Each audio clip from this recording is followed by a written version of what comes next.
اس کے بعد چند الفاظ جو امام نبوی کے ہیں وہ میں آپ کو پڑھ کر سنا رہا ہوں. وَكَانَ مِنْ أَشْرَافِ قُرَيْشِ، قریش کے انتہائی جو باعزت گھرانے ہیں ان میں سے ان کا تعلق ہے. یہ بنو عدی سے تعلق رکھتے تھے اور 8ویں پشت میں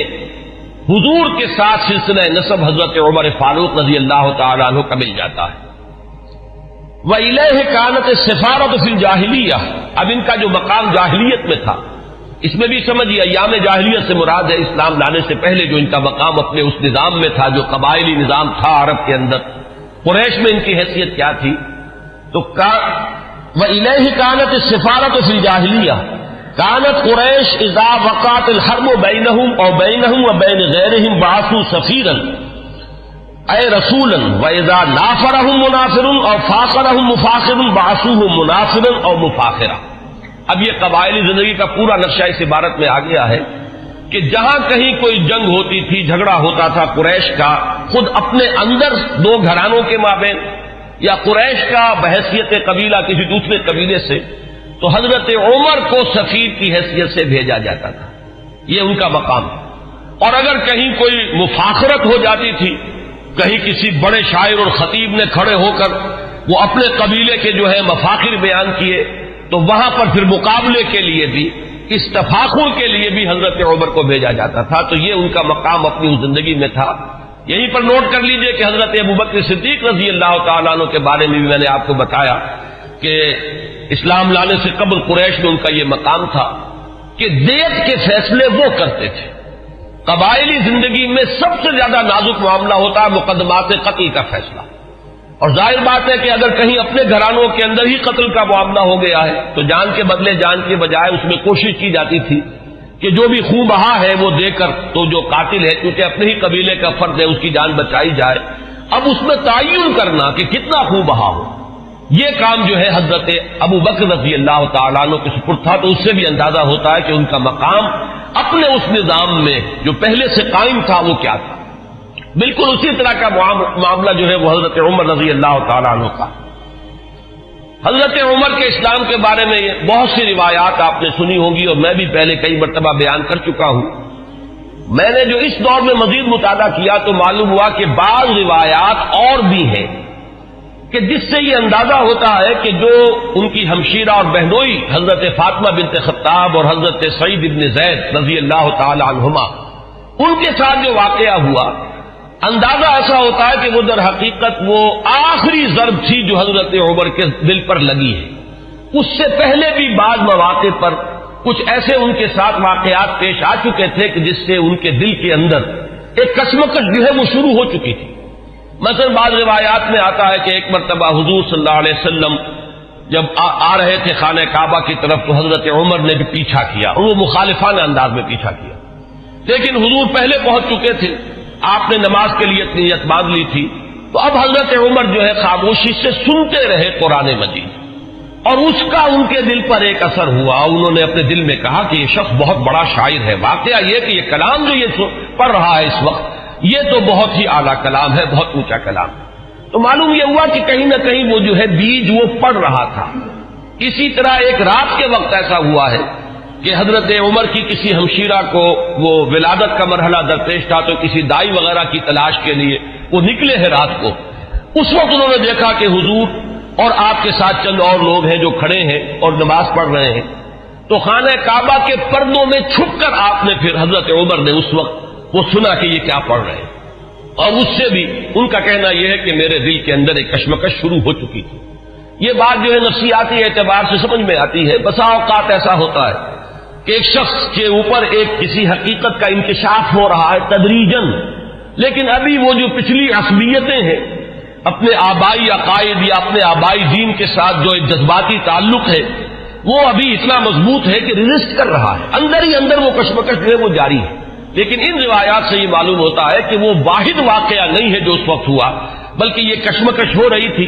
وہ آخری بات جو ہے جسے میں تشبیہ کہا کرتا ہوں کہ غبارے کو پھاڑنے والی چیز جو ہے وہ تو وہی واقعہ کہ جو حضرت فاطمہ کے ساتھ یعنی ان کے ہمشیرہ کے ساتھ پیش آیا ہے، ان کے اور ان کے بہنوئی اور بہن کے مابین،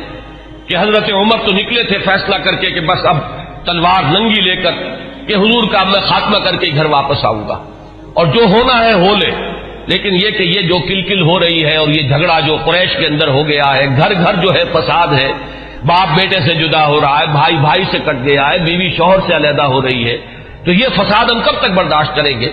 تو جو اس فساد کا سبب ہے اس کو ختم کر دیا جائے، پھر دیکھا جائے گا جو ہوگا۔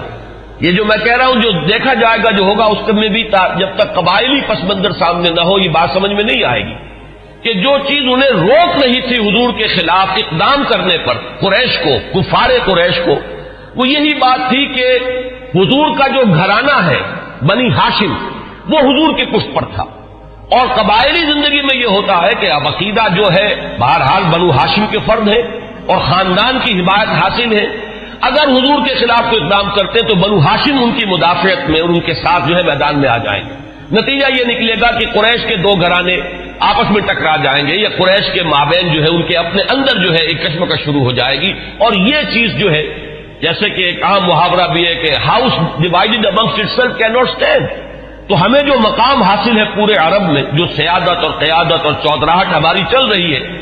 اگر ہم آپس میں لڑ پڑے تو پھر وہ ہماری قیادت اور سیادت جو ہے چودراہٹ وہ ختم ہو جائے گی۔ یہ روک تھا قریش، جو کفار قریش ہیں ان کے راستے میں یہ رکاوٹ تھی کہ حضور کے خلاف کوئی اقدام نہیں کر رہے۔ بالآخر حضرت عمر نے طے کیا اب جو ہو سو ہو، اب تو میں یہ کام کر کے رہوں گا۔ اس وقت وہ چلے ہیں، لیکن یہ کہ درمیان میں بعض روایات میں نام آتا حضرت حذیفہ رضی اللہ تعالی عنہ، اور غالباً یہ ابو سفیان کے بیٹے ہیں جو ایمان لا چکے تھے۔ حضرت عمر کو معلوم نہیں تھا، انہوں نے جب دیکھا کہ تیور جو ہے بہت ہی اس وقت عمر کے بدلے ہوئے ہیں، پوچھا کیا معاملہ ہے؟ کہ میں جا رہا ہوں کہ آج تو بس فیصلہ چکا کے آؤں گا اور محمد کو میں قتل کر دوں گا صلی اللہ علیہ وسلم۔ انہوں نے بڑی حکمت سے کام لے کر رخ موڑ دیا کہ تم پہلے اپنے گھر کی خبر تو لو، تمہاری بہن اور تمہارے بہنوں ایمان لا چکے۔ اب جو جلال کا عالم ہوا ہوگا عمر کا رضی اللہ تعالی عنہ، اس کا آپ اندازہ کیجئے، جس قدر غضبناک ہو کر وہ گئے ہیں، اور دروازہ جو ہے وہ دھڑدھڑایا تو وہ اندر اس وقت جو ہے حضرت خباب بن الارت آئے ہوئے تھے رضی اللہ تعالی عنہ، اور وہ انہیں سورہ طٰہٰ ابھی نازل ہوئی تھی،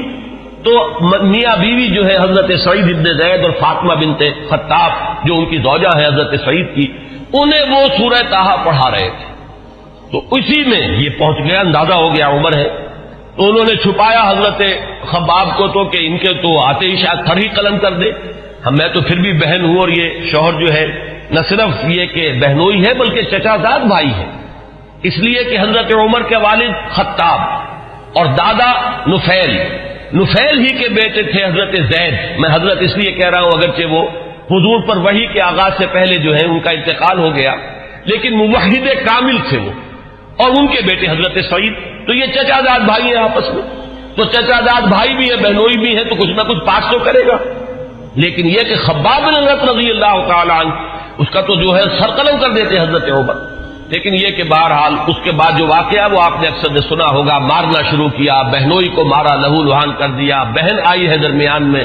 اس کے ایک تھپڑ زور کا مارا ہے کہ پورا چہرہ جو ہے وہ خون سے آلودہ ہو گیا۔ اس حالت میں انہوں نے پھر جو ایک عظیمت کا اظہار کیا ہے کہ عمر چاہے تم ہمیں جان سے مار دو، لیکن یہ کہ اب یہ دین جو ہم نے اختیار کیا ہے، جس حق کا دامن ہم نے تھاما ہے، اب ہم اسے اپنے ہاتھ سے دینے کے لیے تیار نہیں۔ اس وقت اصل میں وہ آخری ضرب جس کو میں کہتا ہوں، وہ آخری ضرب اس وقت لگی ہے حضرت عمر کے دل پر، اور انہوں نے پھر یہ پوچھا کہ کیا پڑھ رہے تھے، مجھے بتاؤ تم وہ کلام کون سا ہے۔ اب حضرت فاطمہ کی جرأت دیکھیے رضی اللہ تعالی عنہ، ان کا کہ نہیں تم نجس ہو، مشرک ہو، پہلے تم پاک ہو تب، لا یمسہ الا المطہرون، ان روایات میں یہ الفاظ آئے ہیں کہ استدلال کیا ہے اسی آیت سے حضرت فاطمہ نے کہ یہ کلام وہ کلام ہے سورہ واقعہ میں جو آیات آئی ہیں کہ انہ لقرآن کریم فی کتاب مکنون لا یمسہ الا المطہرون، اسے ہاتھ نہیں لگا سکتے، تو وہ صحیفے تھے اور آگ سے تھے کچھ جن پر لکھی ہوئی تھی سورہ طٰہٰ۔ انہوں نے غسل کیا اور پھر وہ جیسے جیسے پڑھتے گئے معلوم ہوا کہ وہ حجابات جو رہے سہے تھے وہ بھی اترتے چلے گئے، تانا بانا جو ہے دل دھلتا چلا گیا، اور وہ پھر اس کے بعد حاضر ہوئے ہیں تو دروازے پر بیت ارقم میں جہاں حضور اس وقت مقیم تھے، دروازے پر حضرت حمزہ کا نام بھی آتا ہے کہ حضرت حمزہ بھی وہاں پہرے پر تھے جبکہ حضرت عمر پہنچے ہیں، لیکن یہ کہ پھر وہ ایمان لائے۔ تو یہ واقعہ جو ہے اور حضرت عمر کے مزاج کے بارے میں، یہ صدیقین اور شہداء اور ان کے خاص مزاج، یہ میں تفصیلاً پہلے بیان کر چکا ہوں، اس لیے اسے نہیں دہرا رہا۔